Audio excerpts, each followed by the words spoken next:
People&Power, and I'm Summer El-Shahat. On today's program, Black Sea standoff. The situation was getting out of control.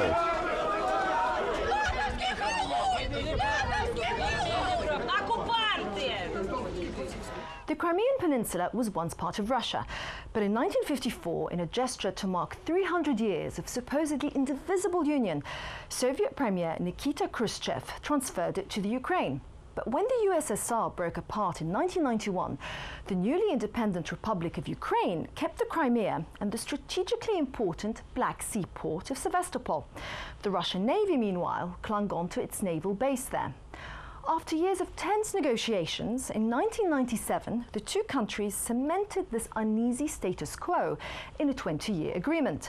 But current Ukraine President Viktor Yushchenko has since aligned Ukraine with the West, infuriating Moscow and the nearly one-third of the country that's Russian-speaking.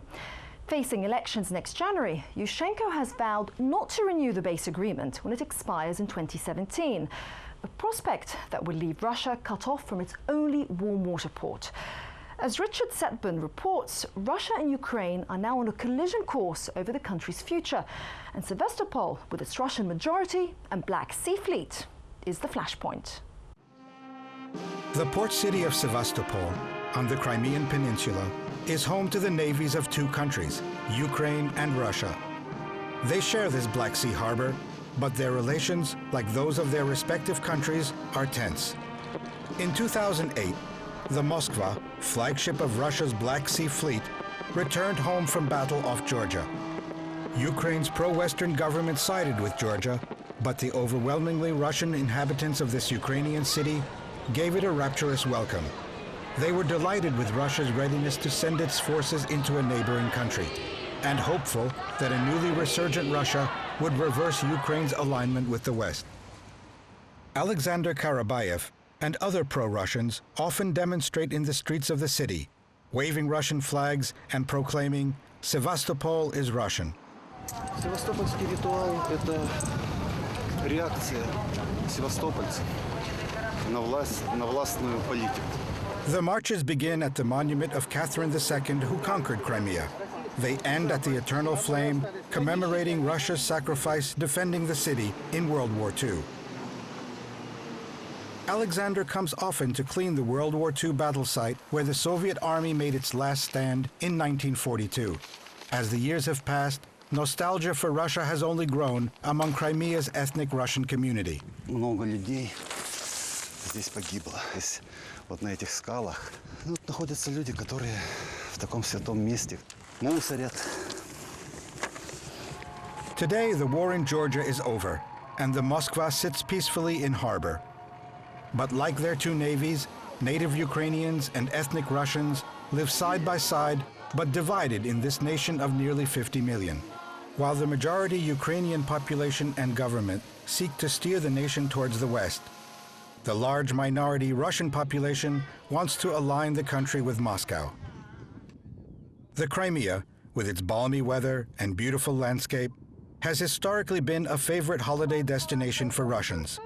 And today, they make up almost 75% of the population. But in 1991, as the Soviet Union collapsed around them, the ethnic Russian population of Crimea, including many retired military families and their wives, found themselves abandoned by Mother Russia and suddenly citizens of a foreign country, Ukraine. Their feelings of being forsaken only intensified in 2004, when hundreds of thousands took to the streets of Kiev, denouncing as fraudulent the election of a pro-Russian candidate as president. They demanded freedom, democracy, and new elections. The Orange Revolution succeeded in overturning the result and bringing to power the pro-Western Ukrainian nationalist Viktor Yushchenko. For pro-Russians in Ukraine and the Kremlin, it was a bitter defeat.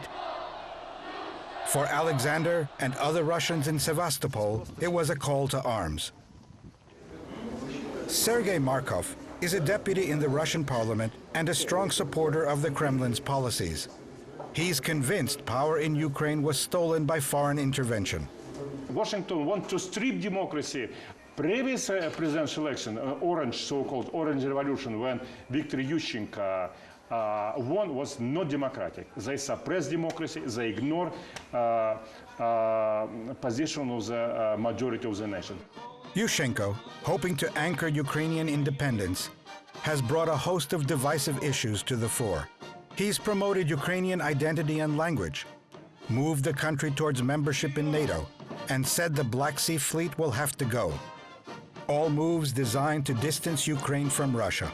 It's a turn that has enraged the Kremlin and Russians here, who see in it a plot to break the bond between brother countries and sell it out to the Americans. The United States want to increase a number of own puppets in NATO because the United States now try very much to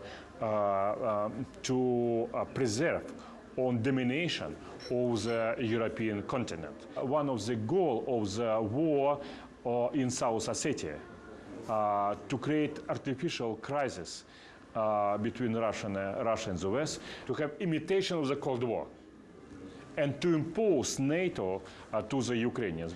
We want to be surrounded by friendly countries, and it's natural right of every country. And Washington wants Russia to be surrounded by rival countries controlled by Washington. We fear escalation and undermining of Russian government. These veterans in Crimea have come together in a ceremony of remembrance. They lived through the siege of Sevastopol and share that fear of isolation. For them, the union between Ukraine and Russia is sealed in blood. For this group of Russian mothers, and in fact most ordinary Russians, the most divisive issue is their children's education. Stories of Russian blood spilt for Ukraine are less likely to be taught now. After years of Russification, the government has made the Ukrainian language and culture a requirement in schools. Идет именно слом. То есть нас пытаются, фактически подменить вот таким образом, отучить нас от понимания того, что мы русские. The government is also recasting the history of Russia's relations with Ukraine as one of a big country oppressing a little one. Это учебник, это украинская литература.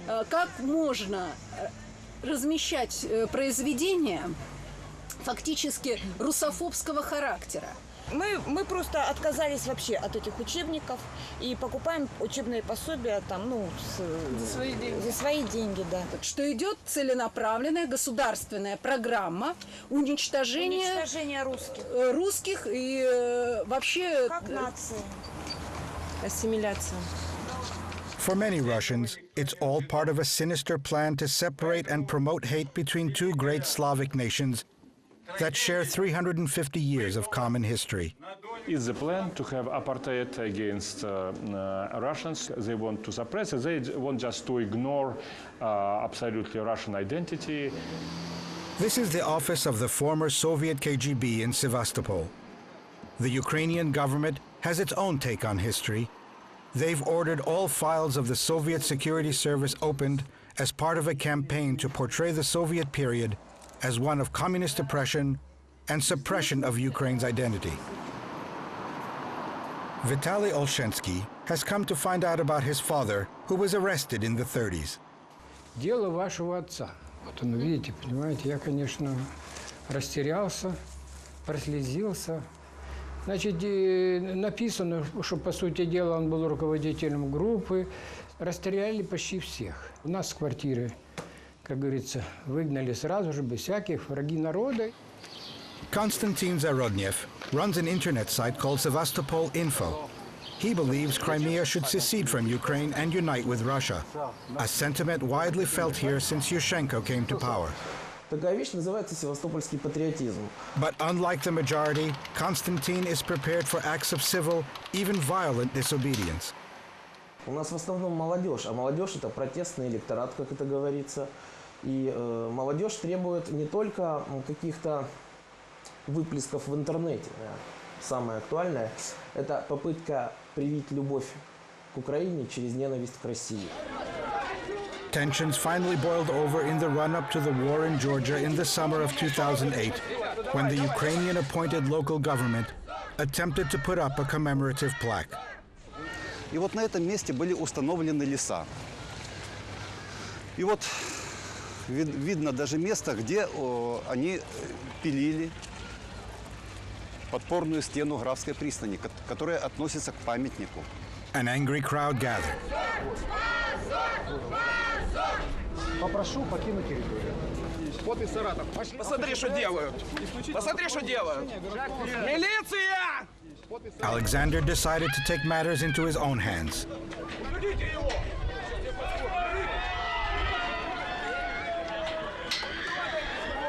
The situation was getting out of control.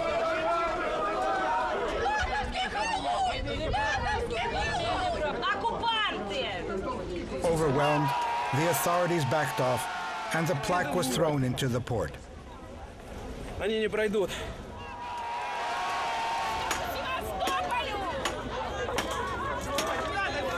The plaque was later recovered by the Russians. Drunk with happiness, they threw it into the open sea.